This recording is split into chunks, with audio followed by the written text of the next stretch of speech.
नमस्कार, मैं हूं आशुतोष और आप देख रहे हैं सत्यहिंदी.com। सत्यहिंदी.com के खास कार्यक्रम आशुतोष की बात में आपका स्वागत है। हम ये कह सकते हैं कि राहुल गांधी ने दरअसल बर के छत्ते में हाथ डालने की कोशिश की है। उनकी एक आलोचना यह भी हो सकती है कि राहुल गांधी ने जिस तरीके से हिंदुत्व और हिंदुइज्म में फर्क करने की कोशिश की है, उससे ऐसा लगता है जैसे कांग्रेस पार्टी ने वैचारिक स्तर पर भारतीय जनता पार्टी आरएसएस की हिंदुत्व की विचारधारा को चुनौती देने की कोशिश की है। यह भी कह सकते हैं कि दरअसल राहुल गांधी ने मौजूदा वैचारिक माहौल को देखते हुए कांग्रेस पार्टी को एक वैचारिक लड़ाई के लिए तैयार करने की भी कोशिश की है। हम शायद यह भी कह सकते हैं और उनके आलोचक शायद इस बात को बड़ी मजबूती के साथ कहेंगे कि क्या राहुल गांधी उसी पिच पर खेलने को तैयार हो रहे हैं जो पिच दरअसल भारतीय जनता पार्टी की है, और उस पिच पर खेलकर यानी हिंदुत्व के पिच पर खेलकर वो कांग्रेस पार्टी का नुकसान करेंगे, भारतीय जनता पार्टी का प्रतिकार शायद कम करेंगे। तो राहुल गांधी ने वर्धा में जो कांग्रेस पार्टी के लोग काडर वहां मौजूद था जिनको ट्रेनिंग दी जा रही थी विचारधारा की, उसमें जिस तरीके से यह कहा कि हिंदुत्व और हिंदुइज्म में फर्क है, उन्होंने कहा हिंदुत्व का मतलब आज की तारीख में यह है कि अखलाक को मार देना। वो हिंदुइज्म नहीं है लेकिन वो हिंदुत्व है। किसी गरीब के साथ धर्म के आधार पर उसकी पहचान करके मारना यह हिंदुत्व है, हिंदुइज्म नहीं है। यह एक गंभीर और गूढ़ विषय है। गुण इसलिए क्योंकि बहुत सारे लोगों के दिमाग में यह बात चस्पा है कि दरअसल हिंदुत्व, हिंदुइज्म, हिंदूनेस और हिंदू धर्म ये चारों एक चीजें हैं। यह फर्क शायद बहुत लोग नहीं कर पाते हैं और इसीलिए भारतीय जनता पार्टी ने फौरन इसका फायदा उठाते हुए कहा कि राहुल गांधी ने दरअसल हिंदू धर्म का अपमान किया है क्योंकि स्वभावतः नेहरू गांधी परिवार हिंदू विरोधी है। लेकिन इसके साथ साथ एक और डिबेट शुरू हुई जो ठीक उसके एक दिन पहले, वो डिबेट ये थी सलमान खुर्शीद की किताब से। सलमान खुर्शीद जो कांग्रेस पार्टी के वरिष्ठ नेता है, उत्तर प्रदेश कांग्रेस के अध्यक्ष रह चुके हैं, देश के विदेश मंत्री रह चुके हैं और सुप्रीम कोर्ट के लर्नेड लॉयर हैं। उन्होंने किताब लिखी जिसकी 2 लाइनें जो है वो बहुत कंट्रोवर्शियल हो गई, जिस पर काफी डिबेट चल रही है। वो ये कि दरअसल हिंदुत्व जो है वो बोको हराम और इस्लामिक स्टेट जैसी चीज है। तो इन सब चीजों पर बात करने के लिए मुझे लगा कि गहन बातचीत होनी चाहिए, गंभीर बातचीत होनी चाहिए और टीवी डिबेट से हटकर सारे मंत्रों को समझने की कोशिश करनी चाहिए। हम बातचीत करेंगे प्रोफेसर अपूर्वानंद जी से। प्रोफेसर अपूर्वानंद जी, बहुत बहुत स्वागत है आपका। जो राहुल गांधी ने ये हिंदुत्व और हिंदुइज्म की बात की है, पहली बात तो यह है कि जो उन्होंने कहा कि क्या आप इससे सहमत है कि हिंदुत्व और हिंदुइज्म ये 2 अलग अलग चीजें हैं या दोनों एक ही चीजें हैं और राहुल गांधी गड्ढमड कर रहे हैं?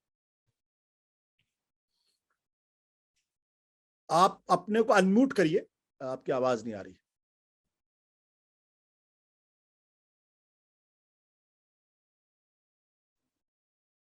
नहीं, हाँ आप, जी। हाँ। हाँ, तो यह बात तो आप भी जानते हैं और सारे लोग जानते हैं कि हिंदुत्व दरअसल एक राजनीतिक विचारधारा का नाम है और यह एक तरह से एक पारिभाषिक शब्द है और जिसे हिंदुइज्म कहा जाता है अंग्रेजी में, या आप हिंदू धर्म कह लें या हिंदूपन कह लें, वह हिंदूपन हिंदू होने की अवस्था है और हिंदू हम कई तरह से हो सकते हैं, एक तरह से नहीं हो सकते हैं। लेकिन हिंदुत्ववादी हम एक ही तरह से हो सकते हैं, यह बहुत स्पष्ट है। और जिसे हिंदुत्व कहा जाता है उसको दोहराने की जरूरत नहीं कि विनायक दामोदर सावरकर द्वारा दिया गया एक पद है, पारिभाषिक पद है और इसका हिंदू होने से कोई लेना देना नहीं, क्योंकि हम अनेक प्रकार से हिंदू हो सकते हैं। आप शिव की उपासना करें, आप विष्णु की उपासना करें, आप राम के भक्त हों, आप कृष्ण उपासक हों, आप हिंदू होंगे। लेकिन हिंदुत्ववादी होने के लिए आपको एक ही शर्त का पालन करना है और वह शर्त यह है, और अगर बहुत सरल किया जाए तो आप यह माने कि भारत पर पहला अधिकार उनका है और ज्यादा अधिकार उनका है जिनकी पुत्रभूमि, कर्मभूमि और पुण्य भूमि भारत है, और बाकी जो लोग हैं वो चाहे ईसाई हों या मुसलमान हो खासकर, जिन्हें भारतीय धर्म कहा जाता है, अगर उनको छोड़ दें, और वो बहस थोड़ी लंबी है, और सावरकर में भी वो बहस, लेकिन मुसलमान और ईसाई जिनकी पुण्य भूमि भारत में नहीं है, उनका भारत पर पहला अधिकार नहीं है, और इसलिए उनको बराबर का दर्जा नहीं दिया जा सकता। यह हिंदुत्ववादी होने की शर्त यह है कि आप यह माने, अगर आप हिंदू हैं लेकिन आप मानते हैं कि मुसलमानों का उतना ही अधिकार है, तो आप हिंदुत्ववादी नहीं हैं। अगर आप ये मानते हैं कि मुसलमान बराबर के नागरिक हैं, बराबर का नागरिकता का अधिकार है, ईसाई बराबर के नागरिक हैं, उनका बराबर का नागरिकता का अधिकार है, तो आप हिंदुत्ववादी नहीं हैं, आप हिंदू हैं। जी।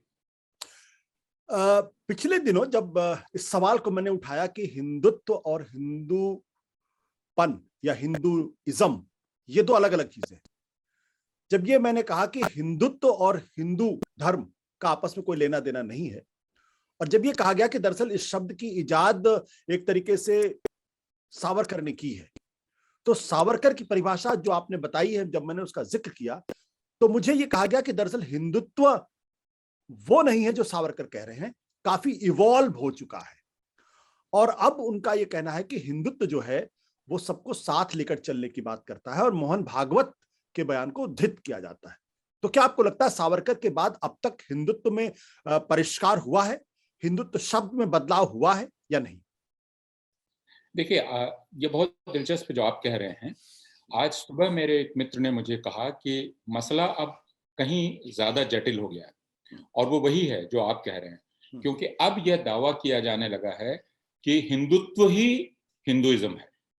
यह अब दावा किया जा रहा है, और इस बात को समझने की जरूरत है कि यह क्यों किया जा रहा है, और इसमें काफी घालमेल भी पैदा किया जा रहा है। जैसे मोहन भागवत, उनका यह कहना है कि अब हिंदुत्व और हिंदूपन में या हिंदू धर्म में कोई फर्क नहीं रह गया, तो आप हिंदुत्व को ही हिंदूपन मानें, और यह बात हिंदुओं को भी कही जा रही है कि आप इसी को मानिए।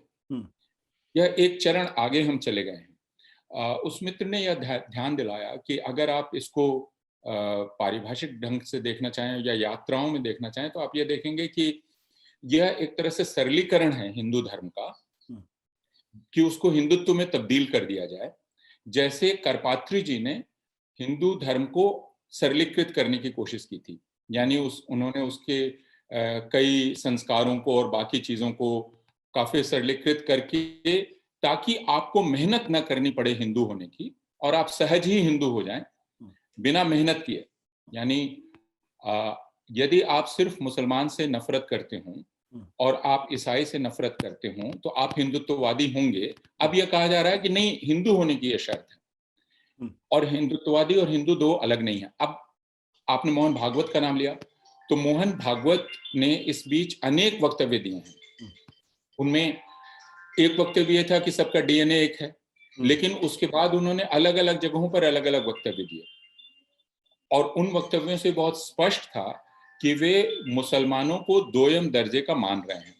आपके ध्यान में उनके वक्तव्य होंगे। तो ये राष्ट्रीय स्वयंसेवक संघ का पुराना तरीका है कि वो 10 अवसरों पर 10 किस्म की बात कहे, जिससे उसके अनुयायियों में और उसको सुनने वालों में भी पर्याप्त भ्रम बना रहे, और वो किसी भी एक चीज को जिस समय रणनीतिक रूप से वो ठीक लग रही हो, उसे सामने रख के कहें कि देखिए हमारी परिभाषा तो यह है। हम जैसे जिस समय यह उपयोगी होगा, सुविधाजनक होगा, वे मोहन भागवत का वह वक्तव्य ले आएंगे जिसमें उन्होंने कहा था कि सबका डीएनए एक है।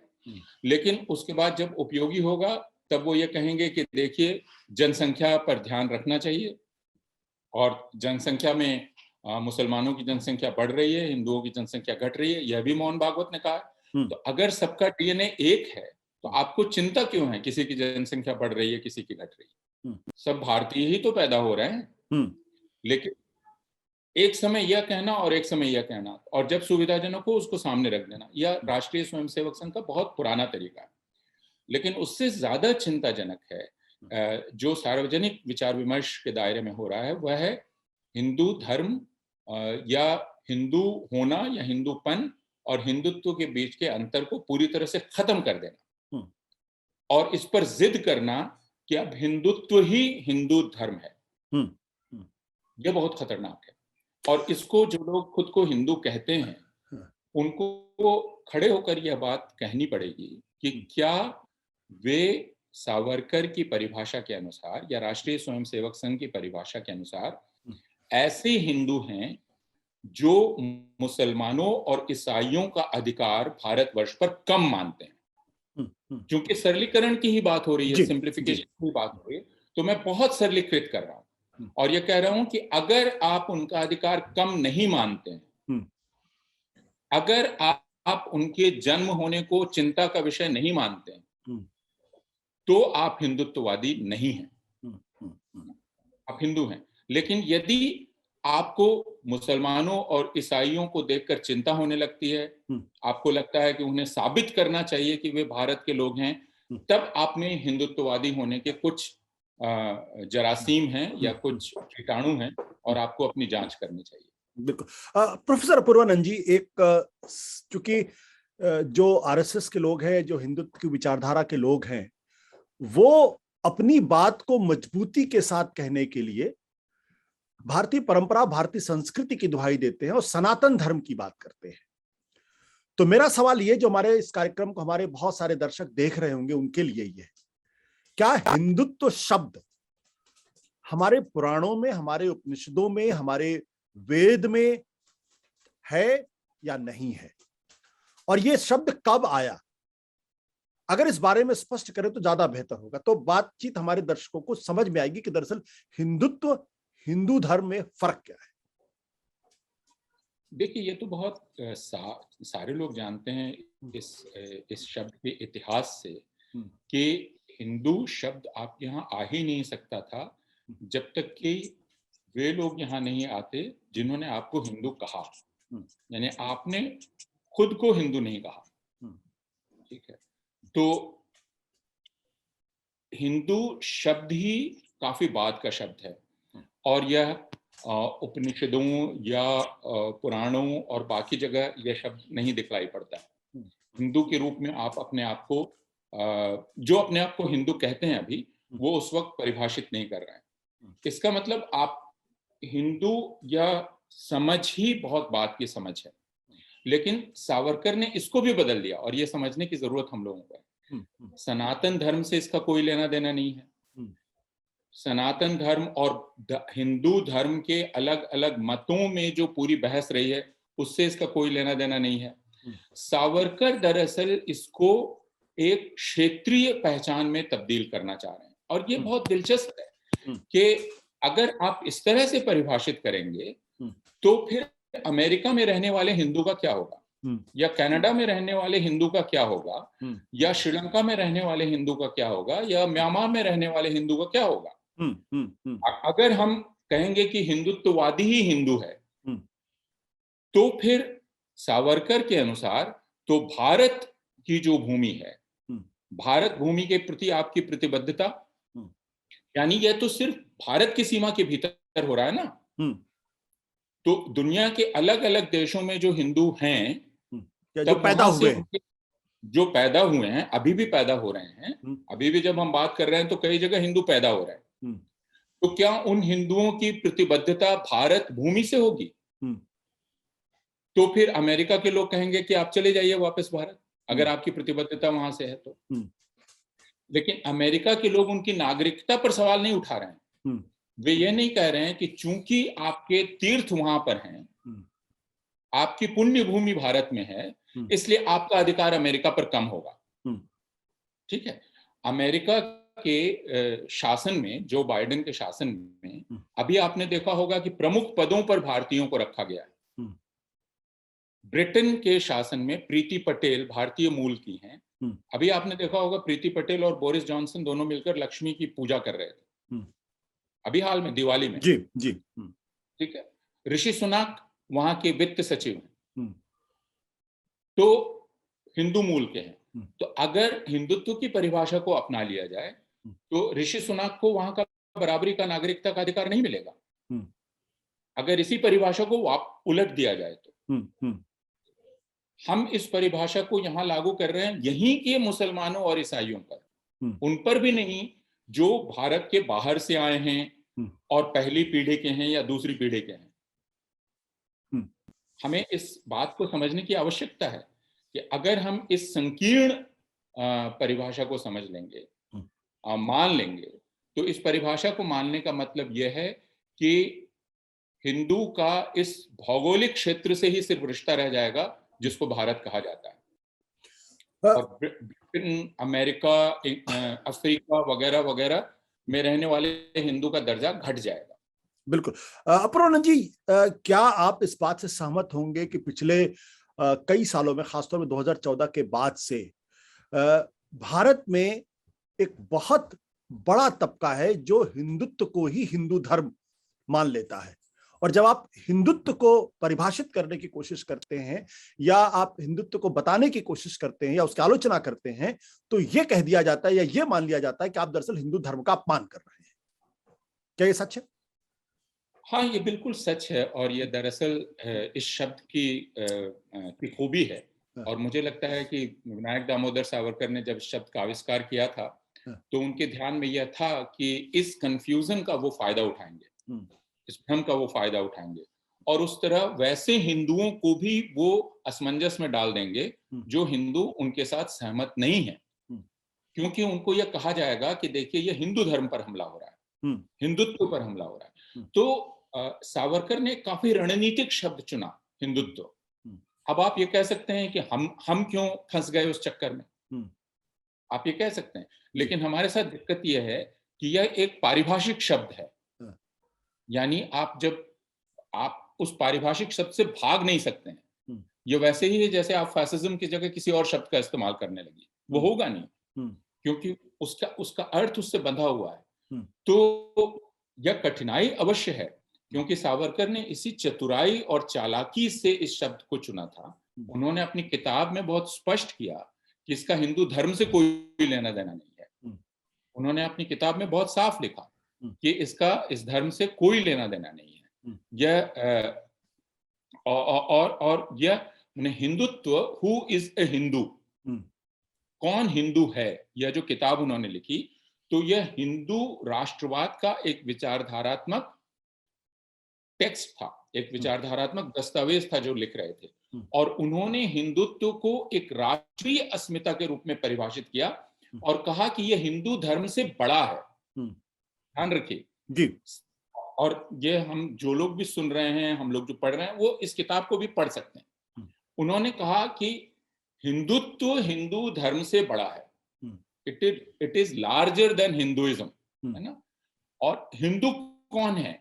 वो सिर्फ एक संस्कृति मात्र से जुड़े हुए लोग नहीं हैं, बल्कि जो भूगोल से, रक्त से और देश से और इतिहास से जुड़े हुए लोग हैं। और इसीलिए उन्होंने भारतीय मुसलमानों और भारतीय ईसाइयों का दर्जा भी नीचे कर दिया। उन्होंने कहा कि उनको हिंदू संस्कृति और हिंदू धर्म के सारे मान्यताएं अपनानी पड़ेंगी, तभी उनको शामिल किया जाएगा, है ना जी।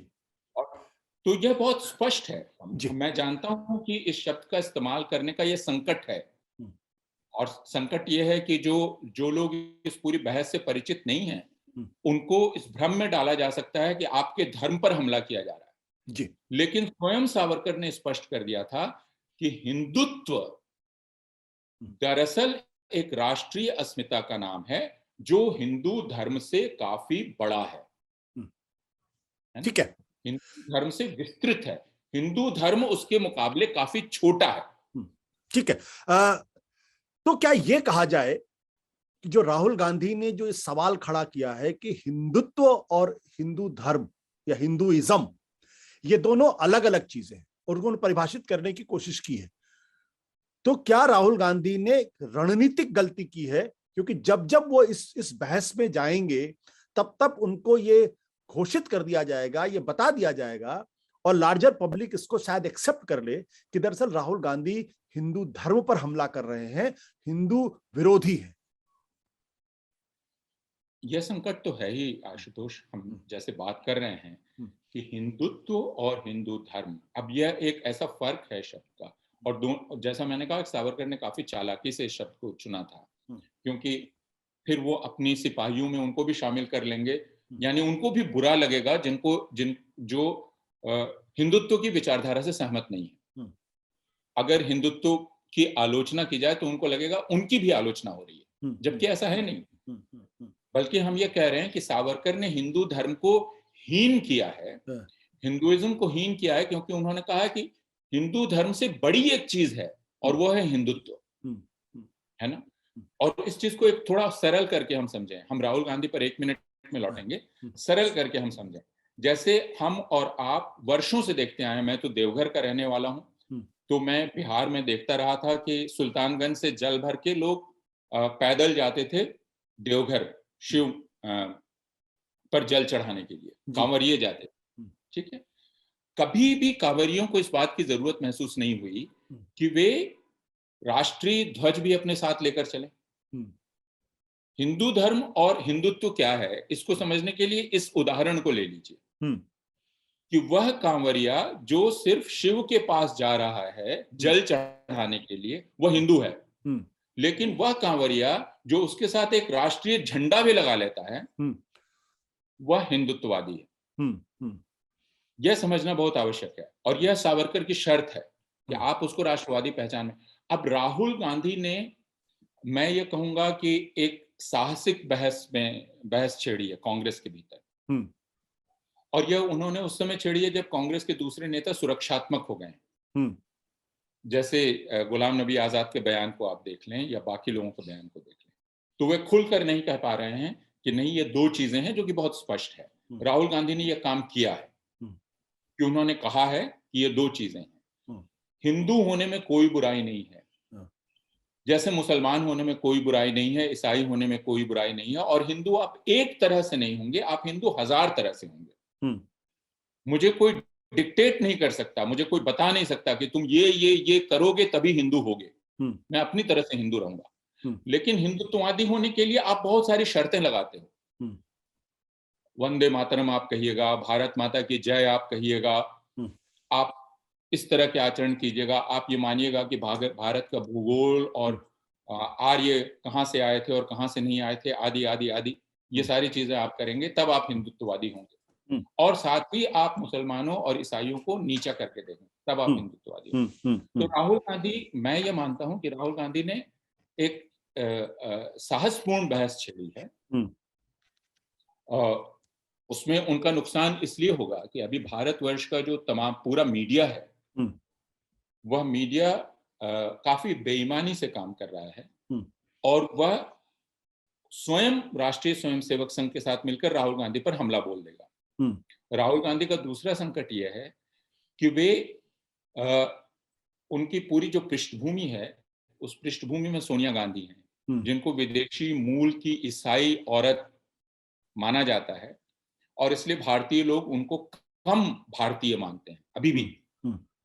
और ये बहुत दुर्भाग्य की बात है। जैसा मैंने कहा कि भारतीय जब भारत से बाहर जाते हैं और हिंदू, तब तो वे मंत्री पद भी उनको चाहिए और मिलता है, लेकिन भारत में वे इतनी संकीर्णता का परिचय देते हैं। तो राहुल गांधी के सामने कई तरह की चुनौतियां हैं। वो जवाहरलाल नेहरू के पड़नाती हैं, वे एक पारसी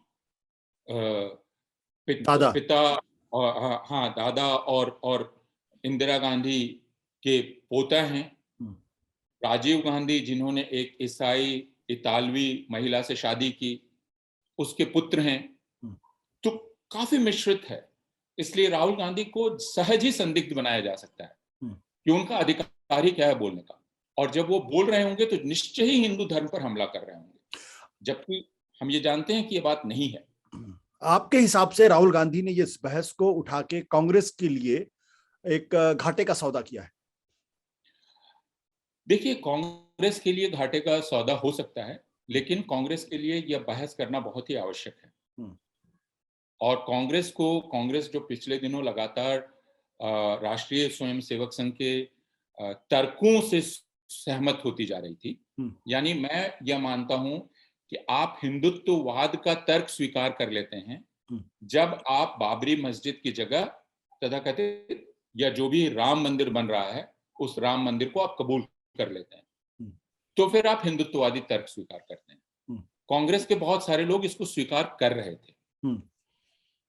तो राहुल गांधी की बहस सिर्फ उनको प्रेरणा देती है कि आप इस पर सोचिए कि क्या आप राष्ट्रीय स्वयंसेवक संघ और सावरकर के तर्क को स्वीकार कर लेंगे और उसके आगे झुक जाएंगे, या आपका अपना सोचने का तरीका होगा धर्म के बारे में भी और राष्ट्रवाद के बारे में।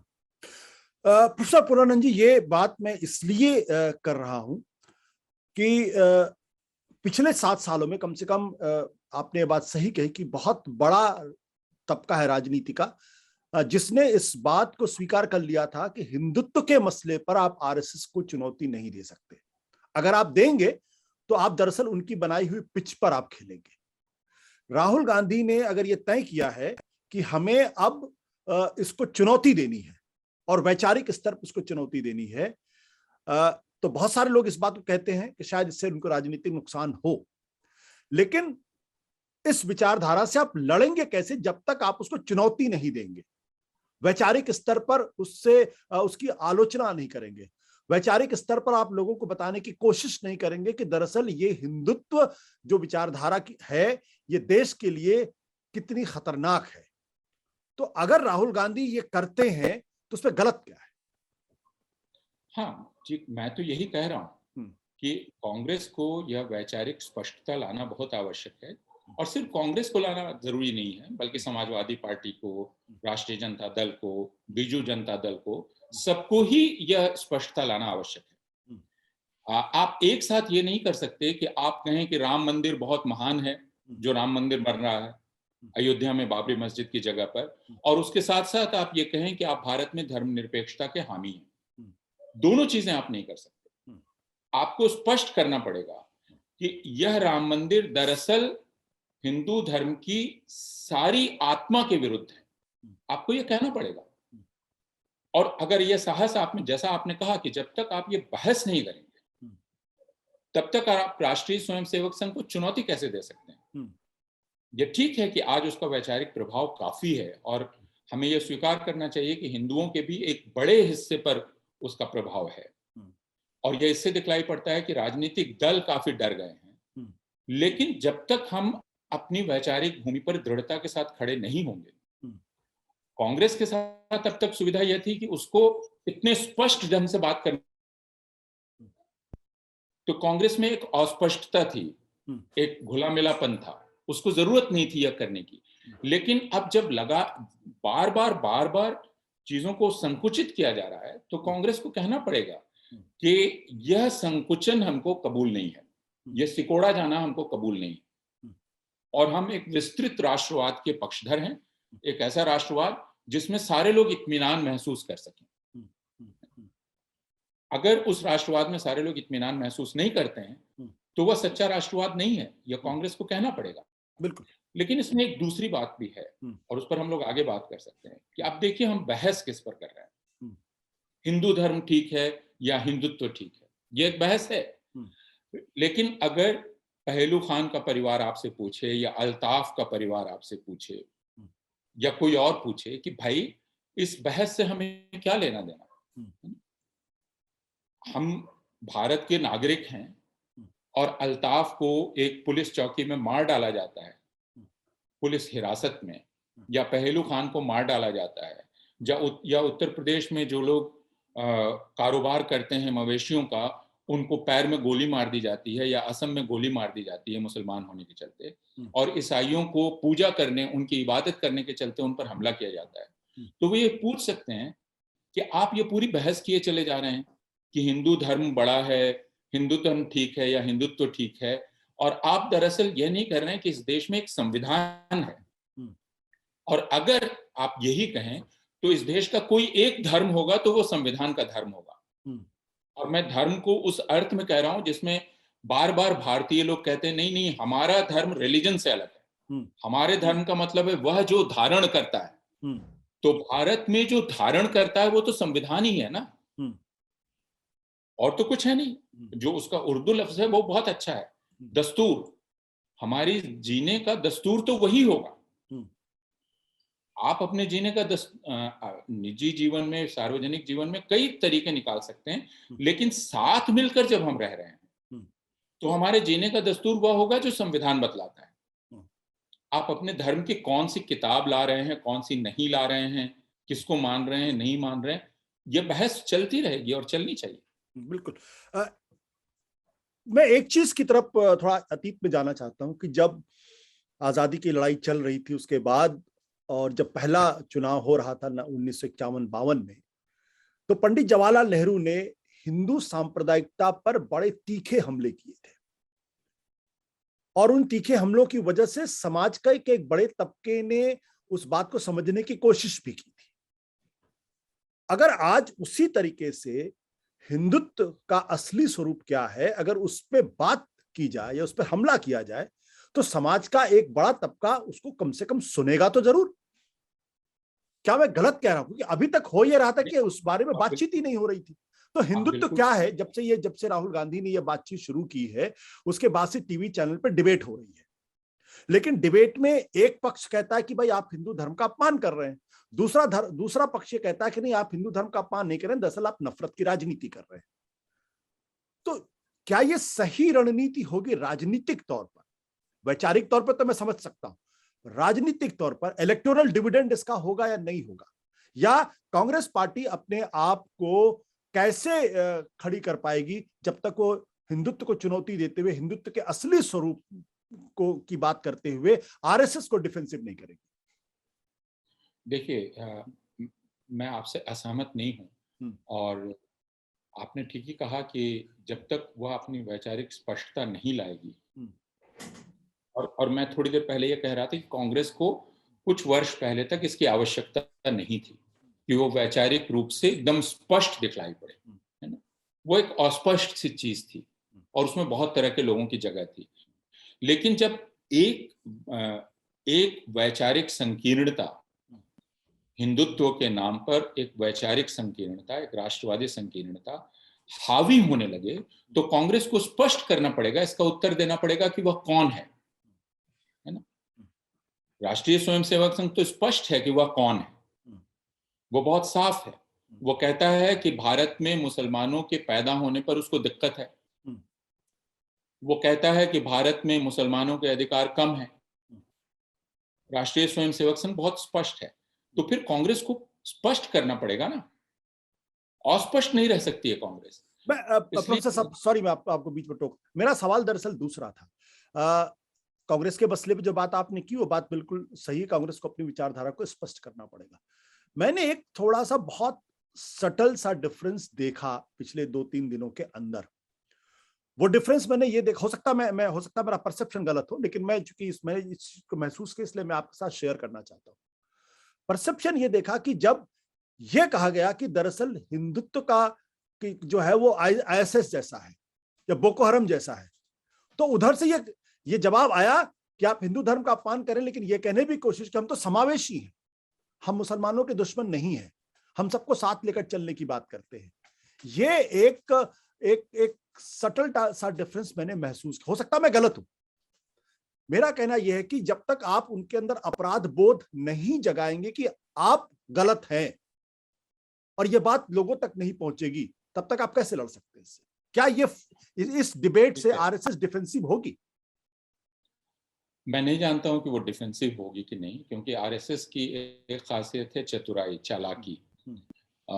उसके बिना आरएसएस को समझा नहीं जा सकता है कि आरएसएस कई जुबानों में बात करता है, उसको समझना बहुत ही आवश्यक है। और आरएसएस कभी शर्मिंदा नहीं होता है ना।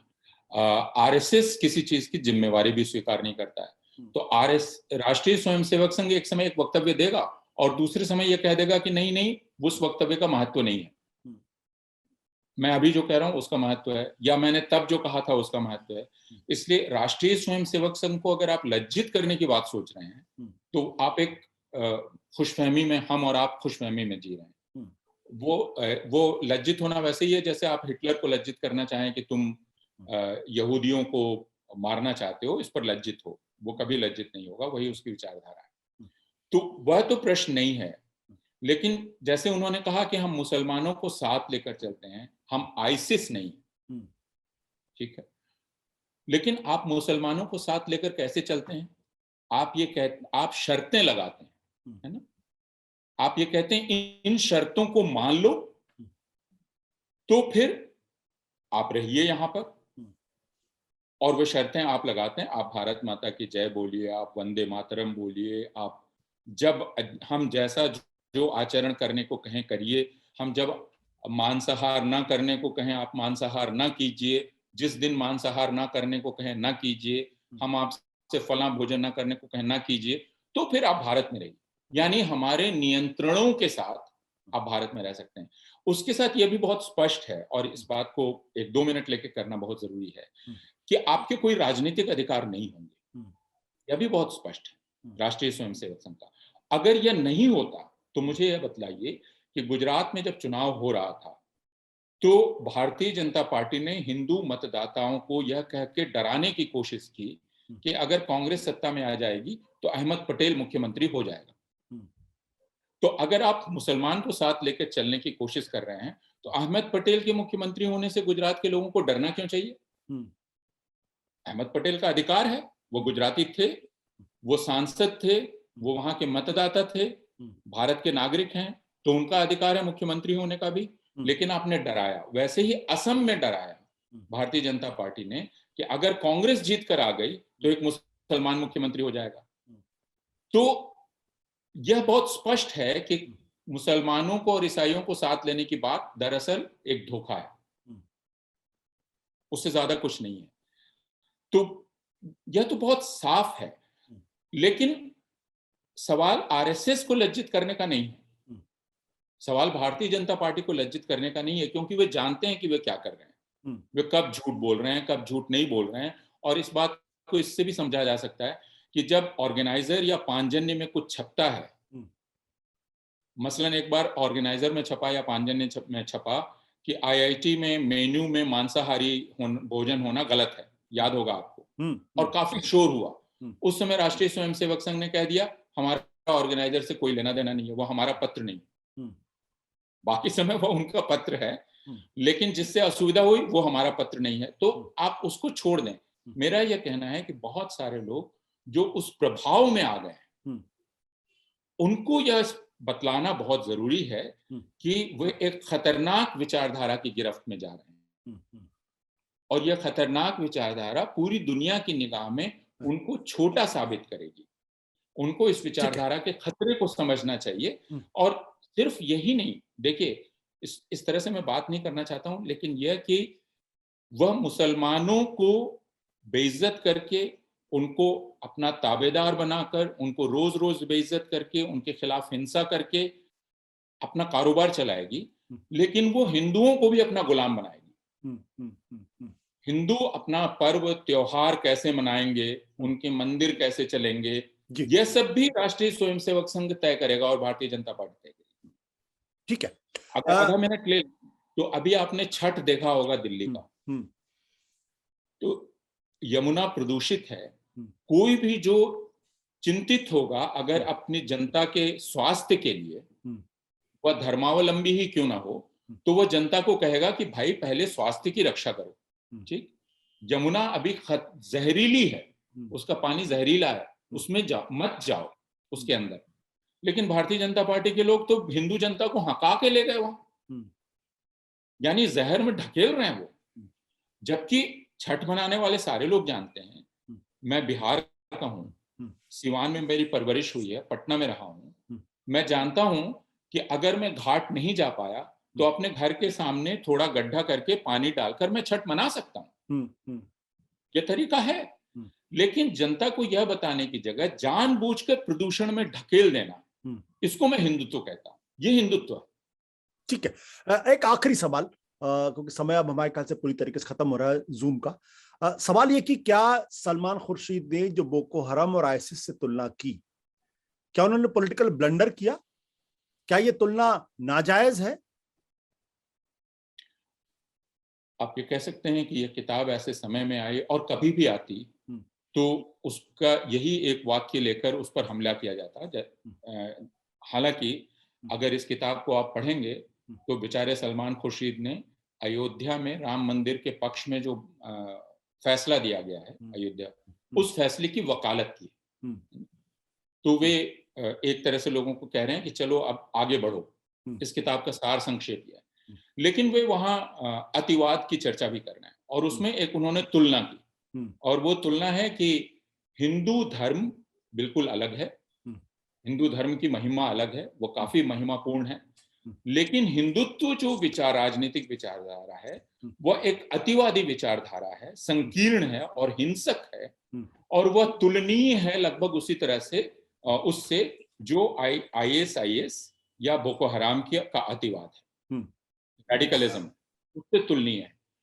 तो तुलनाएं तो हमेशा तुलनाएं होती हैं।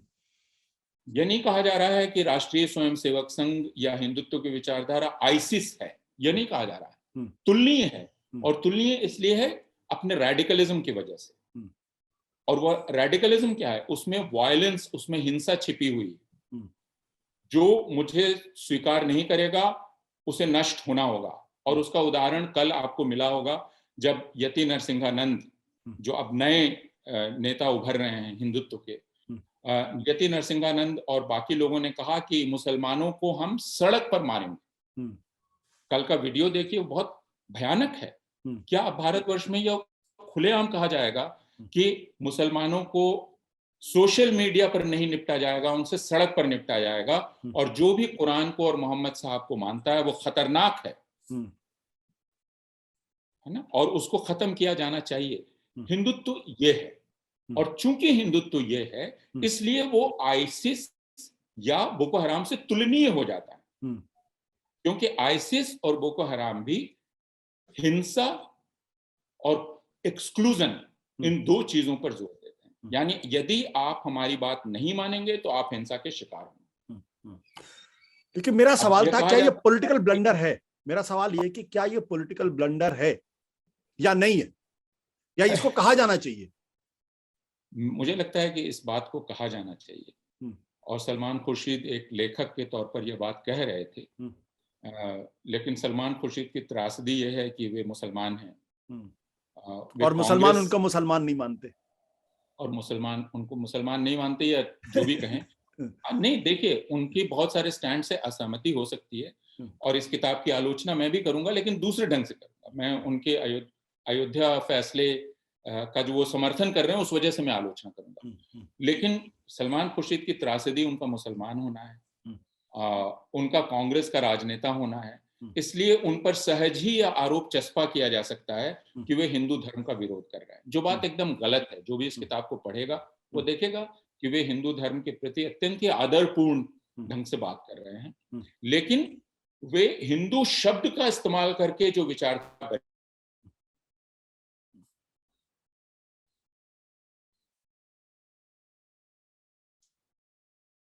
मुझे लगता है कि प्रोफेसर पूर्वानंद जी से हमारा संपर्क, आपको आवाज आ रही? बीच में आप फ्रीज हो गए। हाँ, बीच में आप फ्रीज हो गए। आप अपनी बात कंप्लीट करें। हाँ, नहीं, मैं ये कह रहा था कि सलमान खुर्शीद की यह त्रासदी है कि वे मुसलमान हैं, कांग्रेसी हैं, और इसलिए जब वे हिंदुत्व की आलोचना करेंगे तो कोई भी कह देगा कि देखो, एक मुसलमान हिंदू की आलोचना कर रहा है, हिंदू धर्म की, जबकि उन्होंने इस किताब में हिंदू धर्म के प्रति काफी आदर व्यक्त किया है और उसको समझने की कोशिश की है, और कहा है कि हिंदू धर्म एक अत्यंत ही गौरव पूर्ण मत है, अनेक मत हैं हिंदू धर्म में। तो लेकिन उन्होंने हिंदुत्व की संकीर्णता और उसमें छिपी हिंसा से सावधान करने का प्रयास किया है, और ऐसा करने का उनको अधिकार है जी। इसका राजनीतिक नुकसान अगर उनको होगा तो इसका एहसास तो उनको होगा ही। बिल्कुल, हम जिस समय जिस माहौल में रह रहे हैं उसमें दुर्भाग्य है। मेरा अपना मानना यह है कि कभी कभी कुछ ऐसी बातें कहनी पड़ती है, कहनी चाहिए जो नफे नुकसान से ऊपर हो, जो सच हो। हिंदुत्व और हिंदुइज्म के बीच का जो फर्क है, हमने आज जानने की कोशिश की प्रोफेसर पूर्वानंद जी से। हिंदुत्व हिंदू धर्म नहीं, ये खुद सावरकर कहते हैं। तो जो लोग हिंदुत्व की आलोचना करने पर हिंदू धर्म का अपमान मानते हैं, उनको एक बार जरूर सावरकर की किताब को पढ़ना चाहिए, अगर वो अपने आप को सावरकरवादी मानते हैं या हिंदुत्ववादी मानते हैं। अगर वो नहीं पढ़ते हैं और बिना पढ़े अगर किसी चीज की आलोचना करते हैं तो यही कहा जाएगा कि आप कृपया करके पढ़ना शुरू कर दें। आप कुछ चीज पे जोड़ना चाह रहे फिर हम कार्यक्रम खत्म करते हैं। कि ये याद रखें वे कि सावरकर हिंदुत्व को हिंदू धर्म से बड़ा मानते हैं, से महान मानते हैं। तो जो अपने आप को हिंदू है वो समझ लें। बिल्कुल। बहुत बहुत शुक्रिया प्रोफेसर पुराण जी हमसे बातचीत करने के लिए। ये थे प्रोफेसर पुराण जी जिनसे हमने बातचीत की, जानने की कोशिश की हिंदुत्व हिंदू धर्म क्या है। राहुल गांधी ने जो बात की, क्या उन्होंने राजनीतिक तौर पर कोई गलती की, या हिंदुत्व को जब तक आक्रामक तरीके से या हमलावर तरीके से, अग्रेसिव तरीके से जब तक उसका सामना नहीं किया जाएगा तब तक आप इस विचारधारा से नहीं लड़ सकते। अभी तो वक्त बताएगा, समय बताएगा कि दरअसल उनकी रणनीति सही है, गलत है, फायदा होता है या नुकसान होता है, लेकिन कुछ चीज नफे नुकसान से ऊपर होती है। बहुत बहुत शुक्रिया, धन्यवाद, नमस्कार। सत्य हिंदी का ऐप डाउनलोड करें गूगल प्ले स्टोर पर।